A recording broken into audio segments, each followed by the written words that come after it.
4వ అధ్యాయము. ఈ రాత్రి క్యాండిల్ లైట్ సర్వీస్ని మనం చేసుకోబోతున్నాం. క్రీస్తు ఈ లోకానికి వెలుగుగా వచ్చాడు. చెప్పండి, యేసయ్య ఈ లోకానికి ఎలా వచ్చాడు? వెలుగుగా వచ్చాడు. వెలుగై ఉన్న క్రీస్తు ఆరాధన. ఆయన గొప్ప వెలుగు అని రాశారు బైబిల్లో. యేసయ్య గొప్ప వెలుగు. ఈ వెలుగులోకి మనం రావాలి. ఇంకా సంవత్సరాలు గడుస్తున్నా చాలామంది ఈ వెలుగులోకి రాలేదండి.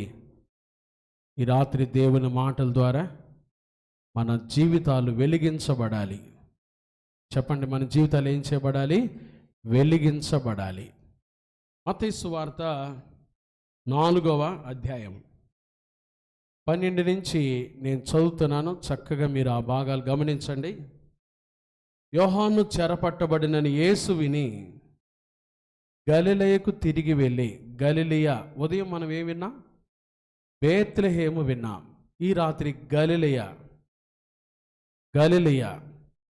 గలిలయకు తిరిగి వెళ్ళి నజరేతు విడిచి జెబూలూను నఫ్తాలి అను దేశముల ప్రాంతములలో సముద్ర తీరమందలి కపెర్నహూమునకు వచ్చి కాపురముండెను. జెబూలూను దేశమును నఫ్తాలి దేశమును యోర్దానుకు ఆవలనున్న సముద్ర తీరమున అన్యజనులు నివసించు గలిలయయు చీకటిలో కూర్చుండి ఉన్న ప్రజలను గొప్ప వెలుగు చూచిరి. చెప్పండి, ఏ వెలుగు చూశారు? గలిలయ ప్రజలు ఏ వెలుగు చూశారంట? గొప్ప వెలుగు. ఆ వెలుగు ఎవరో కాదు, యేసయ్య అనే వెలుగు చూచారు. వారు వెలుగు చూడటమే కాదండి, తర్వాత మాట కూడా చదువుతున్నాను. మరణ ప్రదేశములోను మరణ ఛాయలోను కూర్చుండి ఉన్న వారికి వెలుగు ఉదయించెను. వెలుగు ఉదయించెను. మరణ ఛాయలో కూర్చున్నారంట వాళ్ళు. మరణపు అంచుల్లో కూర్చున్న వారికి గొప్ప వెలుగు ఉదయించెను. నా ప్రియమైన దేవుని బిడ్డలారా, ఈ రాత్రి ఎవరైతే మరణ ఛాయలో ఉన్నారో, ఇంకా కొంచెం ఆసక్తి కలిగిన మాట ఒకటి చదివి వినిపిస్తాను. యెషయా గ్రంథం 9వ అధ్యాయం. ఇది ప్రవచనం. యెషయా గ్రంథం 9వ అధ్యాయము. చూడండి ఆ దేశం ఎలా ఉందో, ఆ గలిలయ దేశం ఎలా ఉందో ప్రవక్త రాశాడండి. 9వ అధ్యాయం 1వ వచనం. అయినను వేదన పొందిన దేశము. చెప్పండి, ఏ దేశం అంటది? వెలుగు చూడకముందు వారు వేదన పొందిన దేశముగా పిలువబడ్డారు. చాలామంది జీవితాలు ఈ రాత్రి వేదన భరితమైన జీవితాలే. ఈ క్రిస్మస్లో మీ బ్రతుకుల్లో వేదనలు ఉన్నాయి. ఆ రోజు గలిలయ దేశం కూడా ఇలాగే ఉందండి. వేదన పొందిన దేశము మీద మబ్బు నిలవలేదు.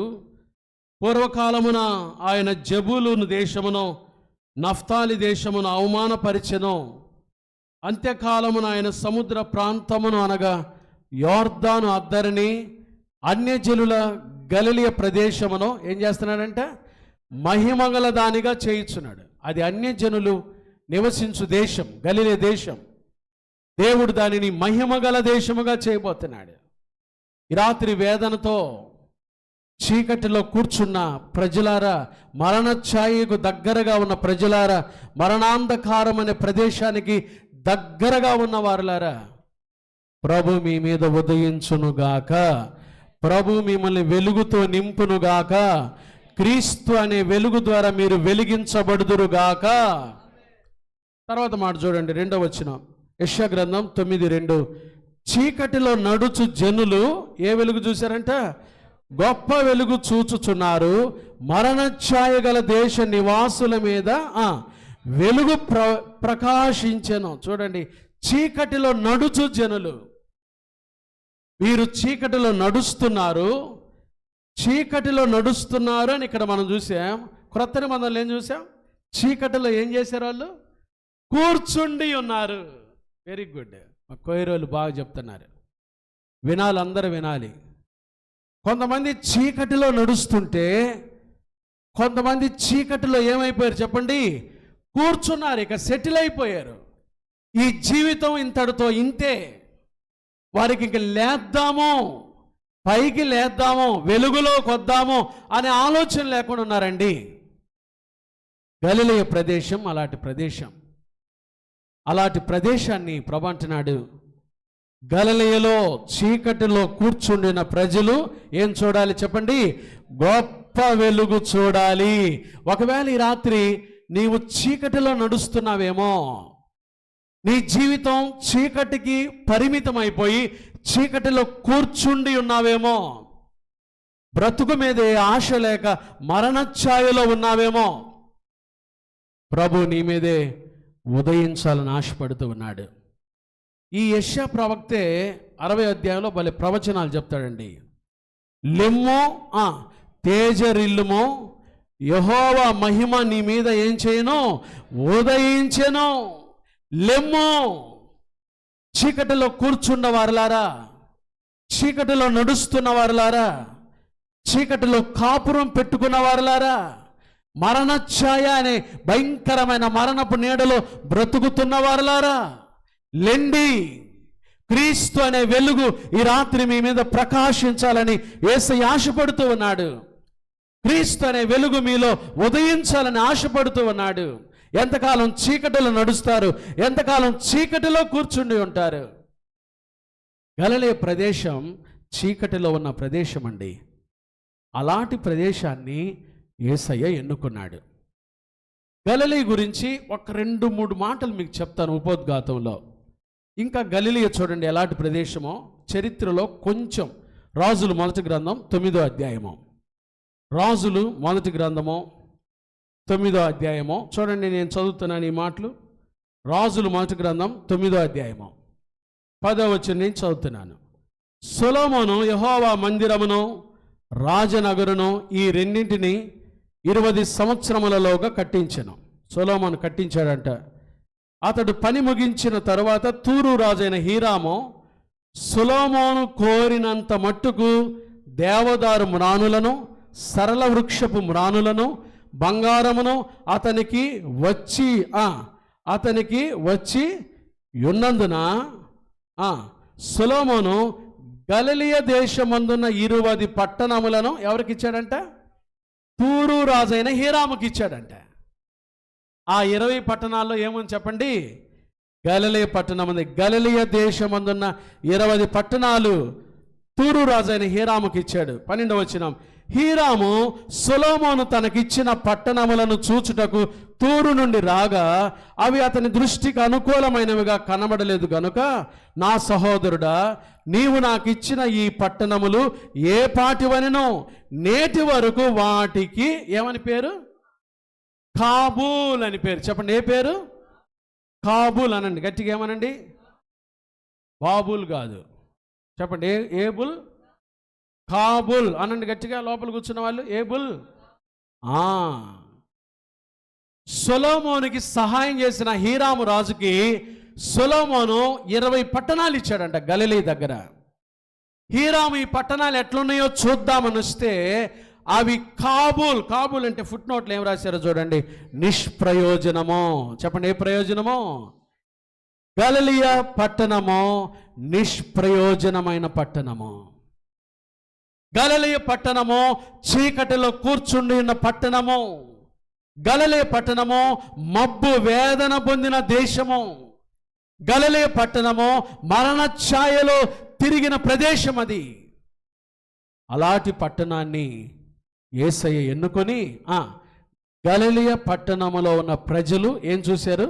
యేసయ్య ఎప్పుడైతే ఆయన పరిచర్య ప్రారంభించి ఆ ప్రదేశాల గుండా వెళ్ళాడో గలిలయలోని ప్రజలందరూ ఏ వెలుగు చూశారు చెప్పండి?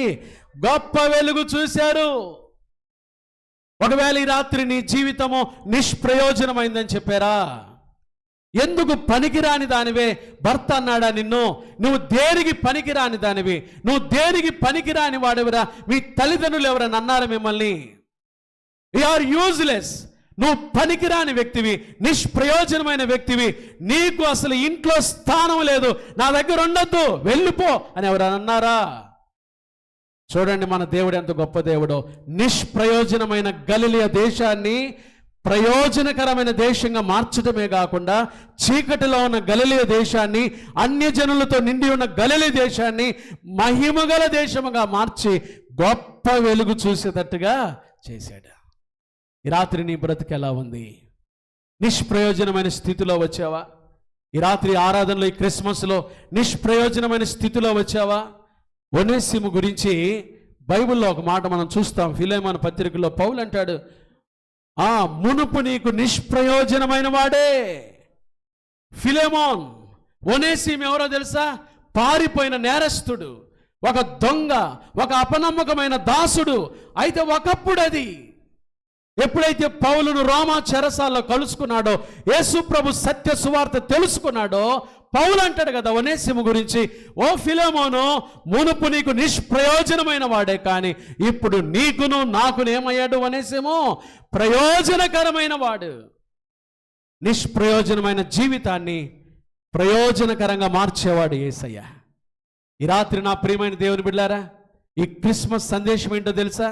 ఇప్పటి వరకు నిష్ప్రయోజనమైన జీవితాన్ని జీవిస్తున్నావేమో. నీ భార్య నీతో అనిందేమో, యు ఆర్ యూజ్లెస్, నువ్వు పనికిరావయ్యా, నువ్వు నిష్ప్రయోజనమైన వ్యక్తివయ్యా, నీకు నాకు సంబంధం లేదు అని ఎవరైనా అన్నారా నిన్ను? నిష్ప్రయోజనమైన వ్యక్తులను ప్రయోజనకరంగా మార్చేవాడు ప్రభువైన యేసుక్రీస్తు వారు. చీకటిలో నడుస్తున్న ప్రజలు, చీకటిలో కూర్చుండిన ప్రజలు, జీవితం మీద ఏ ఆశ లేకుండా మరణఛాయలో కూర్చున్న ప్రజలు, గలిలయ ప్రదేశ ప్రజలు, అలాంటి వారు క్రిస్మస్లో గొప్ప వెలుగు చూశారండి. యేసయ్య గురించి పౌలు చాలా చక్కటి మాట రాస్తాడండి. చదువుతాను నేను, బాగా వినండి. కొరింథీయులకు రాసిన మొదటి పత్రిక, అపోస్తలుడైన పౌలు కొరింథీయులకు రాసిన మొదటి పత్రిక 1వ అధ్యాయము. ఈ మాట చదువుతానండి, బాగా చూడండి. కొరింథీయులకు రాసిన మొదటి పత్రిక 1వ అధ్యాయము 26వ వచనం. సహోదరులారా, పౌలు అంటున్న మాటలు బాగా వినండి శ్రద్ధగా. అమ్మా, ఈ రాత్రి మనందరి కోసం ఈ వర్తమానం. సహోదరులారా, మిమ్మును పిలిచిన పిలుపును చూడుడి. మీలో లోకరీతిని జ్ఞానులైనను ఘనులైనను గొప్ప వంశము వారైనను అనేకులు పిలువబడలేదు గాని, అంటే పిలువబడ్డారు వాళ్ళు కూడా. యేసు ప్రభు పరిచర్యలో జ్ఞానులు పిలువబడ్డారు, గొప్ప వంశం వారు పిలువబడ్డారు, ఘనులు పిలువబడ్డారు. కానీ చూడండి ఏమంటున్నాడో, ఏ శరీరియు దేవుని ఎదుట అతిశయింపకుండానట్లు జ్ఞానులను సిగ్గుపరచుటకు లోకములో ఉండు వెర్రి వారిని దేవుడు ఏం చేశాడు? చెప్పండి, ఎవరిని ఏర్పాటు చేసుకున్నాడంట? వెర్రి వారిని. దేవునికి కావలసింది వెర్రివారే. దేవునికి కావలసింది తీసివేయబడిన వారే. దేవునికి కావలసింది చీకటిలో కూర్చున్న వారే. దేవునికి కావలసింది వేదన పొందిన దేశమే. దేవునికి కావలసింది నిరాశ నిస్పృహలో ఉన్నవారే. దేవునికి కావలసింది నిష్ప్రయోజనంగా జీవిస్తున్న వారే. చూడండి పౌలు ఎంత బాగా రాస్తున్నాడో, ఏ శరీరియు దేవుని ఎదుట అతిశయింపకుండానట్లు జ్ఞానులను సిగ్గుపరచుడు లోకములో ఉండు వెర్రి వారిని. చెప్పండి, ఎవరమ్మా? ఎవరు? మనం ఎవరు చెప్పండి? కొంతమంది మనం ఏమనుకుంటామో తెలుసా? నా అంత జ్ఞానం లేడు అనుకుంటారు. కాదు కాదు. ఎవరు చెప్పండి? మనం ఎవరమి? వెర్రమ్మ అనుకోండి అందరు. ఎవరు? వెర్రమ్మా, వెర్రయ్యా, అలా అనుకున్న వాళ్ళని దేవుడు ఏర్పాటు చేసుకున్నాడండి. వెర్రి వారిని. ఆ తర్వాత మాట చూడండి, బలవంతులైన వారిని సిగ్గుపరచుటకు లోకములో బలహీనులైన వారిని. We are so. దేవుడికి తెలుసండి, నువ్వు వెర్రివాడు అని తెలుసు, నీవు బలహీనుడు అని తెలుసు. ఈ రాత్రి దేవుడు పలుకుతున్న మాటలు ఇవి. నువ్వు నిష్ప్రయోజనమైన వ్యక్తి అని తెలుసు. చూడండి, బలహీనులైన వారిని దేవుడు ఏర్పరచుకున్నాడు. ఎన్నికైన వారిని వ్యర్థము చేయుటకు లోకములో ఎవరిని? చెప్పండి, ఎవరిని? నీచులైన వారిని. ఎవరినంట? చెప్పండి. చెప్పుకోం సార్, మన డిగ్రీలు మనం చెప్పుకోం. మన డిగ్రీ చెప్పంటే నేను ఎంఏ, నేను లిటరేచర్, నేను పిహెచ్డి, నేను ఆ కామ్ ఈ కామ్. కాదు కాదు. మన డిగ్రీ ఏంటో తెలుసా? వెర్రివారం, బలహీనులను, తర్వాత నీచులైన వారిని, తృణీకరింపబడిన వారిని, ఎన్నిక లేని వారిని దేవుడు ఏం చేశాడంటే చెప్పండి? తృణీకరించబడి. We are rejected people. తృణీకరించబడిన వారు. ఆ ప్రియమైన దేవుని బిడ్డలారా, తృణీకరించబడిన వారిని, ఎన్నిక లేని వారిని, నీచులైన వారిని. మొన్న కామొచ్చి చెప్తుంది, పాస్టర్ గారు నా భర్త ఏమన్నాడు తెలుసా? ఏమన్నాడమ్మా? దేనికి పనికిరాని దానివే, నువ్వు దేనికి పనికిరాని దానివి. కొన్నిసార్లు భార్యలు కూడా ఈ మాట అంటారండి భర్తలతో, నువ్వు దేనికి పనికిరాని వాడెవరా, నువ్వు ఎన్నిక లేని వాడివి. You are so weak. ఎన్నిక లేని వారిని, నీచులైన వారిని, లోకం దృష్టిలో బలహీనులైన వారిని, తృణీకరింపబడిన వారిని దేవుడు ఏర్పాటు చేసుకున్నాడన్న విషయాన్ని ఈ రాత్రి గ్రహించాలమ్మా. గలిలయ ప్రదేశం అలాంటి ప్రదేశం, నిష్ప్రయోజనమైన దేశం. గిఫ్ట్గా ఇస్తే, సొలొమోను రాజు హీరాముకు గిఫ్ట్గా ఇస్తే, గిఫ్ట్ని ఏం చేస్తామండి? మనం ఏం చేస్తాం? గిఫ్ట్ని ఏం చేస్తాం చెప్పండి? నేను ఈ పెన్ను మీకు గిఫ్ట్ ఇచ్చాను అనుకోని ఏం చేస్తాడండి? ఏం చేస్తాను చెప్పండి? బాగలేకపోయినా థ్యాంక్స్ పాస్టర్ గారు ఏమంటారు చెప్పండి? బాగలేకపోయినా ఏం చేస్తారు చెప్పండి? థ్యాంక్స్ పాస్టర్ గారు అని చెప్పి పక్కనే ఇస్తే వేస్తారు, ఇంటికి పోయి పడేస్తారు. ఒకవేళ చెప్తున్నా, హీరామ్ ఏమన్నాడు తెలుసా? ఈ సొలొమోను ఇచ్చిన గలిలయ ప్రాంతాన్ని చూసి ఇది కాబూల్ అంటే నిష్ప్రయోజనమైన దేశం అన్నాడు. వాస్తవమండి. అలాంటి ప్రదేశాన్ని దేవుడు ఎన్నుకొని ఏం చేశాడు చెప్పండి? ఆ ప్రాంతంలో ప్రభు అడుగుపెట్టాడు. ఆ ప్రాంతంలో ప్రభు సంచరిస్తూ వెళుతుండగా చీకటిలో నడుచు జనులు ఏం చూశారంట? గొప్ప వెలుగు చూశారు. ఈ రాత్రి ఒకవేళ నీ జీవితం కూడా నిష్ప్రయోజనంగా ఉందా? వేదన పొందిన దేశముగా ఉందా? చీకటిలో నడుస్తున్నావా? చీకటిలో కూర్చున్నావా? మరణ ఛాయలో ఉన్నావా? ప్రభు నీ జీవితంలో ప్రవేశించి నిన్ను వెలిగించాలని ఆశపడుతున్నాడు. యేసయ్య గురించి ఒక 5 మాటలు నేను చెప్పి ముగించేస్తానండి. చూడండి ఆయన ఎలాంటి వెలుగో, యేసయ్య ఎలాంటి వెలుగో బైబిల్లో ఒక 5 వచనాలు మనం చూద్దాం. యోహాను సువార్త 8వ అధ్యాయము 12వ వచనం. John's gospel chapter 8 verse 12. యోహాను సువార్త 8వ అధ్యాయము 12వ వచనం. మరలా యేసు, నేను లోకమునకు వెలుగును, నన్ను వెంబడించువాడు చీకటిలో నడువక జీవపు వెలుగు. యేసయ్య ఏ వెలుగు చెప్పండి? జీవపు వెలుగు. యేసయ్య అంటే నేను లోకమునకు వెలుగై ఉన్నాను. I am the light of the world. ఎవడైనా నన్ను వెంబడించగోరిన ఎడల వాడెవరో తెలుసా? ఈ వెలుగులోకి వస్తాడు. కాబట్టి వాడిలో ఉన్న చీకటి పోయి ఏమొస్తుంది చెప్పండి? జీవపు వెలుగు. జీవం అనండి అందరూ. యేసయ్య జీవం అనండి అందరూ. ఏంటి యేసయ్య జీవం అంటే? యేసయ్య ఎందుకు వచ్చాడు తెలుసా? యోహాను సువార్తలోనే అంటాడు ఆయన, నేను గొర్రెలకు జీవం ఇచ్చుటకును. అది ఏ జీవము? సమృద్ధి జీవము. జీవము లేని ప్రజలండి గలిలయ ప్రజలు. చీకటిలో సంచరిస్తున్నారు, చీకటిలో కూర్చున్నారు. ఆశ లేదు, భవిష్యత్తును గురించిన నిరీక్షణ లేదు. అలాంటి ప్రజలకు యేసయ్య జీవపు వెలుగుగా అడుగుపెట్టాడండి. Jesus is a living light of God. ఆయన జీవపు వెలుగు. యేసయ్యను ఎప్పుడైతే నీ సొంత రక్షకునిగా అంగీకరిస్తావో నీలో ఉన్న మృతతుల్యమైన బ్రతుకంతా బయటకు పోద్దండి. మరణం బయటకు పోద్ది, నిరాశ బయటకు పోద్ది, నిస్సహాయ స్థితి బయటకు పోతుంది. యేసయ్యలో ఉన్న వెలుగు నువ్వు పొందుకుంటావు. వెలిగింపబడ్డావా? యేసయ్య అంటున్నాడు, నేను లోకమునకు వెలుగును, ఎవడైనా నన్ను వెంబడిస్తే వాడు జీవపు వెలుగుగా ఉంటాడు. యేసయ్యలో ఉన్న వెలుగు నీలోకి వస్తే నీవు జీవించబడతావు, జీవపు వెలుగుగా మారతావు. రెండవ మాట చూద్దాం. రెండవ మాట యోహాను సువార్త 1వ అధ్యాయం. యేసు ప్రభువారు యోహాను సువార్త 1వ అధ్యాయం 9వ వచనం. యోహాను సువార్త 1వ అధ్యాయం 9వ వచనం. నిజమైన వెలుగు ఉండెను, అది లోకములోనికి వచ్చుచు ప్రతి మనుష్యుని ఏం చేస్తుంది? వెలిగించుచున్నది. నిజమైన వెలుగు. Jesus is a true light of God. ఆయన నిజమైన వెలుగు. ఆయన లోకంలోకి వస్తున్నాడు. ఇదిగో ఈ రాత్రి ఇక్కడ కూర్చున్న మనతో ఆయన మాట్లాడుతున్న, లైవ్లో చూస్తున్న వారితో మాట్లాడుతున్న ఆయన సంచరించుచు. చూడండి ఆ మాట రాశారు కదా, ఆ మాట ఏమని చెప్పండి?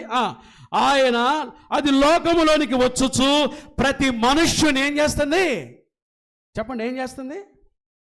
వెలగాలని ఆశ ఉందా నీకు? వెలిగిస్తాడు యేసయ్య. వెలగాలని ఆశ ఉందా? ఇంకా చీకటిలోనే ఉండాలనుకుంటున్నావా? నీవు వెలిగించబడాలని ఆశ నీకుంటే ఈ వెలుగు నీలోకి వచ్చినప్పుడు నువ్వేం చేస్తావో తెలుసా? వెలిగించబడతా. రాహాబు వేశ్య జీవితం ఎప్పుడైతే యేసయ్యకి ఇచ్చిందో వెలిగించబడింది. తామారు ఎవరో తెలుసండి? యేసు ప్రభు వంశావల్లో పొందుపరచబడిన తామారు ఎవరో తెలుసా? తామారు కూడా ఒక వేశ్యగా ఒక రోడ్డు మీద ఉందండి. బైబిల్లో చాలా ఆశ్చర్యం ఏందో తెలుసా? ఆ తామారుని యేసు ప్రభు వంశావల్లోకి తీసుకొచ్చాడు దేవుడు. యోధా తామారుతో వెళ్ళినప్పుడు పెరేసు పుట్టాడంట. వెలిగించబడింది తామారు జీవితం. ఒక రోడ్డు మీద బ్రతుకండి తామారు బ్రతుకు. ఒక రోడ్డు మీద జీవితం, ఆశ లేని బ్రతుకు వెలిగించాడు దేవుడు. ఎందుకంటే యేసే నిజమైన వెలుగు. తర్వాత పేతురు రాసిన మొదటి పత్రిక 2వ అధ్యాయము, పేతురు రాసిన మొదటి పత్రిక 2వ అధ్యాయం 9వ వచనం చూడండి. పేతురు రాసిన మొదటి పత్రిక 2వ అధ్యాయం 9వ వచనం ఏం రాస్తారు చూడండి పేతురు.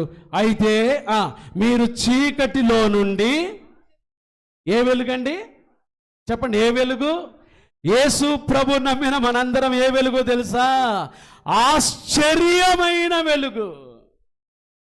చీకటిలో ఉన్న మనల్ని ఆశ్చర్యమైన వెలుగుగా మార్చేవాడు యేసయ్య.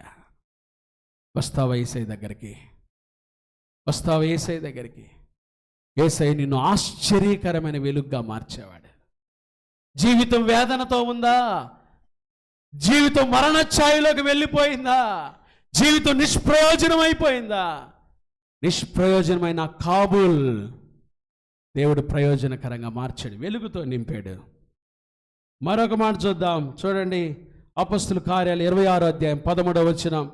అపొస్తలుల కార్యములు 26వ అధ్యాయము 13వ వచనంలో ఇక్కడ ఇంకొక వెలుగు చూస్తామండి. అపొస్తలుల కార్యాలు 26వ అధ్యాయము 13వ వాక్యం ఏమని చెప్పండి. రాజా, మధ్యాహ్నమందు నా చుట్టూను నాతో కూడా వచ్చిన వారి చుట్టూను ఆకాశము నుండి సూర్య తేజస్సు కంటే మిక్కిలి ప్రకాశమానమైన ఒక వెలుగు త్రోవలో ప్రకాశించుట చూచితిని. సౌలు మార్చబడ్డానికి ఆ వెలుగే కారణం. ఆ వెలుగే కారణం.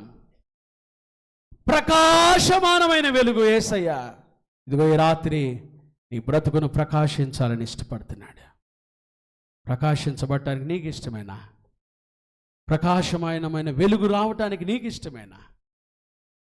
ఎఫెసీ పత్రికలో నిద్రించుచున్న నీవు మేల్కొని లెమ్మో, క్రీస్తు నీ మీద ఏం చేయబోతున్నాడు? ప్రకాశించుచున్నాడు. కొంతమంది ప్రకాష్ అని పేరు పెట్టుకుంటారండి. వాళ్ళు ఉండేది ఎక్కడో తెలుసా? వార్ షాప్ దగ్గర. ఒరే ప్రకాష్ వాడి వెలుగు లేదండి, ప్రకాశం లేదు వాళ్ళ. మంత్రి మారెప్ప ఒకసారి కాంగ్రెస్లో మినిస్టర్, ఆయన ఒంగోలు వచ్చాడు. మేము అలా కూర్చున్నాం ఆయన దగ్గర. ఆయన అన్నాడు, ప్రకాశం జిల్లా వాళ్ళు ఎక్కడున్నా ప్రకాశిస్తారయ్యా మీరు అన్నాడు.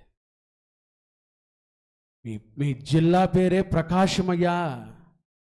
ప్రకాశం జిల్లా వాళ్ళు ఎక్కడున్నా మీరు ప్రకాశించాలి. క్రీస్తులో మనం ప్రకాశించాలి. క్రీస్తు ప్రకాశమానమైన వెలుగు. ఆ వెలుగు మీలోకి వచ్చినప్పుడు ప్రకాశిస్తాం. ఈ క్రిస్మస్లో మన బ్రతుకులో మనం ప్రకాశించాలి. నిష్ప్రయోజనమైన వ్యక్తులు ప్రకాశించబడాలి. సమీపింపరాని తేజస్సులో ఉన్నవాడైనా, గొప్ప తేజస్సులో ఉన్నవాడు ఈ క్రిస్మస్లో నీ మీద నా మీద ఉదయించాలని ఇష్టపడతాడు. నీకు ఇష్టమేనా? వెలుగుగా మార్చబట్టానికి నీకు ఇష్టమేనా? సమరయ స్త్రీ ఎవరండి? సమరయ స్త్రీ ఎవరు? మధ్యాహ్నం వేళ వచ్చిందండి నీళ్ళకి ఎప్పుడు వస్తారు? ఉదయం వస్తారు. ఎవరు చూడకుండా ఒక రహస్య జీవితం జీవిస్తున్న సమరయ స్త్రీ యేసుప్రభుని ఎప్పుడైతే తెలుసుకుందో వెలిగించబడింది. సమరయులో ఉన్న వాళ్ళందరూ యేసుప్రభుకి ఏం పేరు పెట్టారు తెలుసా? లోక రక్షకుడని పేరు పెట్టారు. ఎందుకంటే ఆమె ఇచ్చిన సాక్ష్యాన్ని బట్టి వెలిగించింది. ఒక ఊరినే వెలిగించింది సమరయ స్త్రీ. ఒకప్పుడు జీవితంలో ఎలాంటి ఆశ లేని బ్రతుకుతున్న స్త్రీ ఒక ఊరిని వెలిగించింది. ఈ రాత్రి ఇక్కడ కూర్చున్న నీ జీవితం నిష్ప్రయోజనకరంగా ఉందా? వేదనతో వచ్చావా? చీకటిలో నడుస్తున్నావా? చీకటిలో కూర్చున్నావా? నిన్నెవరు పనికిరాని దాన్ని అన్నారా? తృణీకరిస్తున్నారా? అలాంటి గలిలీ ప్రదేశంలోకి ఎప్పుడైతే యేసయ్య వెళ్ళాడో ఆ ప్రాంతంలో ప్రజలందరూ ఏం చూశారంటే చెప్పండి, గొప్ప వెలుగు చూశారు. ఈ రాత్రి నీ జీవితంలో యేసయ్య వచ్చినప్పుడు నీ బ్రతుకును కూడా వెలుగుగా మారుస్తాడు, నీ జీవితాన్ని వెలిగిస్తాడు. ఉదయిస్తావు, ప్రభు కోసం నిత్యము వెలుగుతావు. ఆకాశమందు జ్యోతులను పోలి ప్రభు బిడ్డలుగా ప్రకాశించాలని ప్రభు ఈ మాటలు తెలియజేస్తున్నాడు. ప్రార్థన చేసుకుందామండి. అందరం క్రిస్మస్లో కడుగు పెట్టాము. దేవుని మహాకృప 2023 సంవత్సరం క్రిస్మస్ చూసే భాగ్యాన్ని ప్రభు ఇచ్చాడు. ఒక్క నిమిషం ఎక్కడ కూర్చున్న వాళ్ళు అక్కడ కూర్చోండి, ఎవరు లేవద్దండి, అందరూ అలా కూర్చున్నట ప్రార్థన చేసుకుందాం. ప్రభు ఈ క్రిస్మస్లోకి ఎందుకు మనం తీసుకొచ్చాడంటే మనం వెలగాలి, క్రీస్తులో మన బ్రతుకులు వెలిగించబడాలి. వెలగటం నీకు ఇష్టమైతే, ప్రభు కోసం వెలగటం నీకు ఇష్టమైతే, నువ్వు నిష్ప్రయోజనమైన వ్యక్తివైనా, ఎన్నిక లేని వ్యక్తివైనా, తృణీకరించబడిన వ్యక్తివైనా నిన్ను వెలిగించడానికి ప్రభు కోరుకుంటున్నాడు. నీ బ్రతుకును వెలుగుమయంగా మార్చడానికి ప్రభు ఇష్టపడుతున్నాడు. వేదన పొందిన దేశాన్ని వెలిగించిన యేసయ్య, గలిలయలో గొప్ప వెలుగును చూపించిన యేసయ్య ఇదిగో ఈ ఉదయకాలం మన మధ్యలో సంచరిస్తూ ఉన్నాడు. నీ బ్రతుకుని వెలిగించాలని, ఈ క్రిస్మస్లో నీకు వెలుగుగా ఆయన నీలో ఉదయించాలని ఆశపడుతూ ఉండగా వెలుగైన క్రీస్తు నీలో ఆహ్వానిస్తావా? చీకటిని పాలదోరు ప్రభువా, నా బ్రతుకుని వెలిగించయ్యా, ఈ క్రిస్మస్లో నీ కొరకు నేను వెలుగుతానయ్యా అని నీ బ్రతుకుని వెలిగించుకోవడానికి నువ్వు ఇష్టపడితే ఎక్కడ కూర్చున్న వారు అక్కడ మీ చేతులు చూపించండి. మీకోసం నేను ప్రార్థన చేస్తాను. ప్రభా, ఈ క్రిస్మస్లో నేను వెలగాలి తండ్రి. ఈ క్రిస్మస్లోనే కాదు, నా జీవిత కాలం అంతా నాయన నీ కొరకు సాక్షిగా నేను వెలగాలయ్యా, నీ కొరకు సాక్షిగా నేను వెలగాలయ్యా. నా బ్రతుకుని వెలిగించేసయ్యా, నా బ్రతుకులో వెలుగుగా వచ్చి, గొప్ప వెలుగుగా వచ్చి నన్ను వెలిగించేసాయని ప్రార్థన చేసుకుందాం. God bless you. దేవుడు మిమ్మల్ని దీవించును గాక. మహాపరిశుద్ధుడా, దయగల దేవా, మీకు స్తోత్రాలయ్యా. ఈ క్రిస్మస్ కాలములో వెలుగైన క్రీస్తు మా జీవితాలను వెలిగించమని ప్రార్థన చేస్తున్నాం. మీ వెలుగు మాలోకి ఎప్పుడైతే వస్తుందో మేము వెలిగించబడతాం, మా బ్రతుకులు మార్చబడతాయి. మీ వెలుగుతో మమ్మల్ని నింపమని సంఘాన్ని దీవించి, ఎవరైతే నిష్ప్రయోజనమైన స్థితిలో వచ్చారో, వేదనతో వచ్చారో, జీవితంలో నిరాశతో, నిరీక్షణ లేని స్థితిలో వచ్చారు, ఎన్నిక లేని తృణీకరింపబడిన స్థితిలో వచ్చారు, మీరు ఏర్పాటు చేసుకునే దేవుడు, నిష్ప్రయోజనమైన ఒనేసిమును ప్రయోజనకరంగా మార్చిన దేవుడవు కదా. రాత్రి మా బ్రతుకుల్లో కూడా మీరు వెలిగించి, మా బ్రతుకుల్ని వెలిగించి వెలుగుమయంగా మమ్మల్ని మార్చమని యేసు నామమున ప్రార్థిస్తున్నాము తండ్రి. ఆమేన్. మీ అందరికి కూడా I wish you all happy Christmas అండి. అందరూ ఒకరితో ఒకరు క్రిస్మస్ శుభాలు చెప్పుకోండి. God bless you. దేవుడు మిమ్మల్ని దీవించును గాక. On behalf of Emmanuel Telugu baptist church family మీ అందరికి కూడా I wish you all a very very very very happy happy happy Christmas. Happy happy happy Christmas. Candles మీ దగ్గరకు వస్తున్నాయండి, క్యాండిల్స్ ఇస్తారు. అందరు ఆ క్యాండిల్స్ పట్టుకున్న తర్వాత మనం ప్రార్థన చేసుకొని తర్వాత ఆశీర్వాదాలతో వెళ్దాం. క్యాండిల్